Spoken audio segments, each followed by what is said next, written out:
बिस्मिल्लाहिर्रहमानिर्रहीम अस्सलामु अलैकुम रहमतुल्लाह। शहबाज शरीफ और मरियम नवाज़ की जो करप्शन फाइलें हैं, बड़ी ही खौफनाक किस्म की, बड़ी ही भयानक किस्म की उसके अंदर तफसीलात मौजूद हैं। उसके अंदर करप्शन मौजूद है, लूट मार मौजूद है जो इन्होंने की है।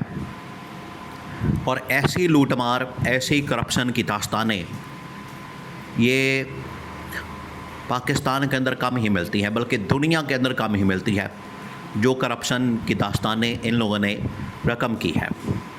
करप्शन की फ़ाइलें तमाम की तमाम अब जनरल आसिम की टेबल के ऊपर, इस्टेब्लिशमेंट फील्ड मार्शल की टेबल के ऊपर रख दी गई हैं और इनके एहतसाब का फ़ैसला कर लिया गया है कि हर हाल में इनका एहतसाब होगा, हर हाल में हिसाब किताब होगा, हर हाल में अकाउंटेबिलिटी होगी।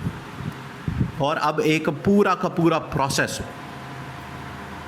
आप ज़रा इमेजिन करेंगे आने वाले दिनों में जो इनके साथ होने जा रहा है, जो इनके साथ मामला होने जा रहा है,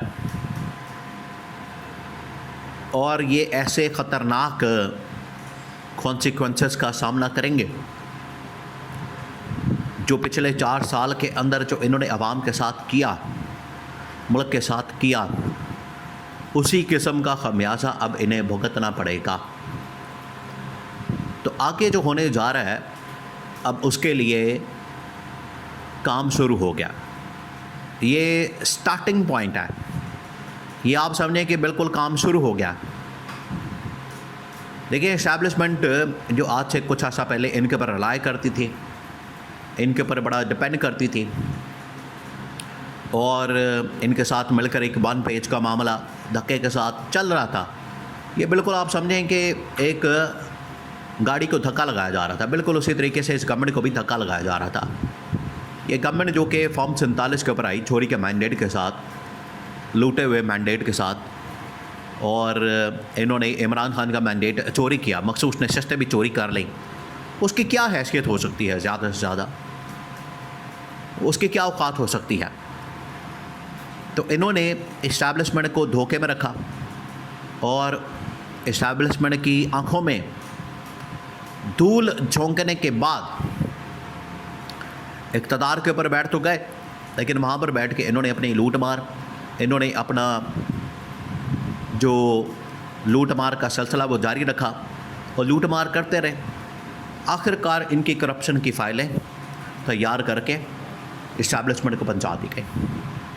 आपको पहले बता दिया था कि करप्शन की फ़ाइलों का नैब को, इदारों को कह दिया गया कि वो तैयार करें और करप्शन की फ़ाइलें तैयार करने के बाद बाकायदा तौर पर रेफरेंस दायर किया जाए। अब मुतल्लिका अदालतों के अंदर रेफरेंस जाने लगे हैं और वो जो रेफरेंस जाएंगे उसका नतीजा ये निकलेगा कि एक एक करके इनको अब नोटिस, एक एक करके इनको इस हवाले से नोटिस सर्व किए जाएंगे। तहकीकात के लिए, इन्वेस्टिगेशन के लिए, तफ्तीश के लिए, इनसे पूछगिछ के लिए बुलाया जाएगा। और जैसे ही ये प्रोसेस शुरू होगा, अब प्रोसेस से ये डरने वाले, देखिए इनके पास अब ज़्यादा ऑप्शन नहीं है इस वक्त, क्योंकि नवाज शरीफ ने खुद तो कॉम्प्रोमाइज़ कर लिया। एक जगह पर उसने अपनी बेटी को बैठा दिया पंजाब की वज़ीर आला के तौर पर, और एक जगह उसने अपने भाई को वज़ीर आज़म के तौर पर बैठा दिया, खुद वो पीछे रहा। तो लूट मार का जो ज़िम्मेदारी थी, टास्क था, वो इनको दे दिया नवाज शरीफ ने। अब ये दोनों बैठे हुए, एक तरफ मरियम नवाज़ और एक तरफ शहबाज शरीफ, ये दोनों बैठ के लूट मार कर रहे हैं। अब लूट मार का खाता खुल गया। अब होने क्या जा रहा है? अब ये चीज़ें बाकायदा इनको आईनी तौर पर, कानूनी तौर पर आगे बढ़ाने का फ़ैसला किया गया और अदालतों के अंदर रेफरेंस और फाइल पहुंचाने का फ़ैसला हो गया।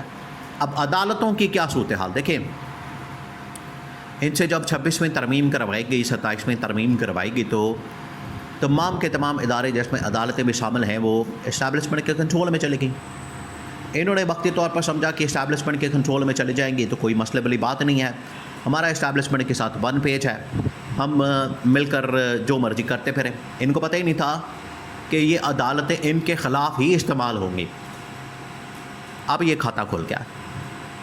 अब अदालत के अंदर बाकायदा तौर पर ये पटिशन आएगी और जैसे ही पटिशन आएगी, जैसे ही वहाँ पर दरख्वास्त आएगी, दो चीज़ें हैं, दो स्टेजेस के ऊपर ये काम होगा लीगली या आइनी कानूनी तौर पर। पहले ये कि रेफरेंस दायर किया जाएगा मुतल्लिका अदालत के अंदर और उसको बुनियाद बना के जो सुप्रीम कोर्ट ऑफ पाकिस्तान है वहाँ पर डिस्क्वालिफिकेशन की और इनको हटाने की दरख्वास्त दायर करती जाएगी। रेफरेंस आएगा वहाँ पर मुतल्लिका नैब कोर्ट के अंदर, क्योंकि नैब के ज़रिए से ये पूरा प्रोसेस आगे बढ़ाया जाएगा और करप्शन की फाइलें नैब के थ्रू मुतल्लिका अदालतों तक पहुँचेंगी, जो भी नैब कोर्ट्स होती हैं। ऑलरेडी इनके अंदर ये जो नैब कोर्ट्स हैं इनके अंदर इनके केसेस मौजूद हैं। ये वक्ती तौर पर इन्होंने NRO लेके वहाँ से अपने आप को बरी करवा दिया, मरियम नवाज़ को बरी कर दिया गया, शहबाज शरीफ को बरी कर दिया गया, शहबाज शरीफ के बच्चों को बरी कर दिया गया। अब ये दोबारा सिलसिला शुरू होने लगा।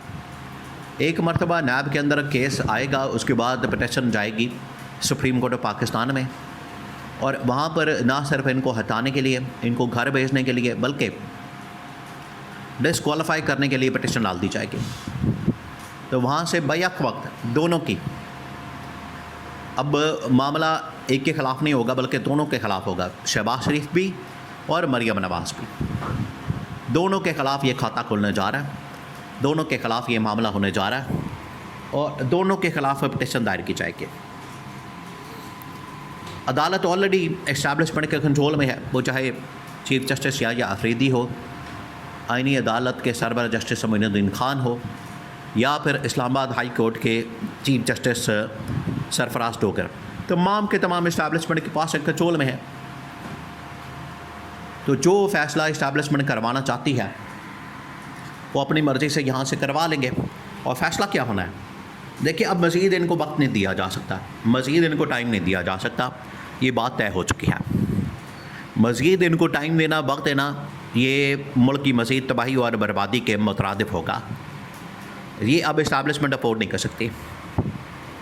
तो वहाँ पर पैरेलल नैब कोर्ट में दरख्वास्त, नैब कोर्ट के अंदर इस केस को, ट्रायल को चलाया जाए और parallel supreme court of Pakistan के अंदर पटिशन और दरख्वास्त डाल के वहाँ पर इस मामले को चलाया जाए और वहाँ से इनको डिस्क्वालीफाई करवाया जाए। क्योंकि ये जो ऊपर आके बैठ गए हैं, जिस तरीके से इनको घर भेजना, इनकी छुट्टी करवाना और करप्शन की फ़ाइलों के ऊपर, उसकी बुनियाद के ऊपर, ये हैं असल में वो करप्शन की फ़ाइलें जो कि इमरान खान के ख़िलाफ़ तो नहीं मिलती, लेकिन इनके ख़िलाफ़ पूरा पलंदा मौजूद है, जिसको अब फैसल वाडा के ज़रिए पब्लिक भी कर दिया गया है।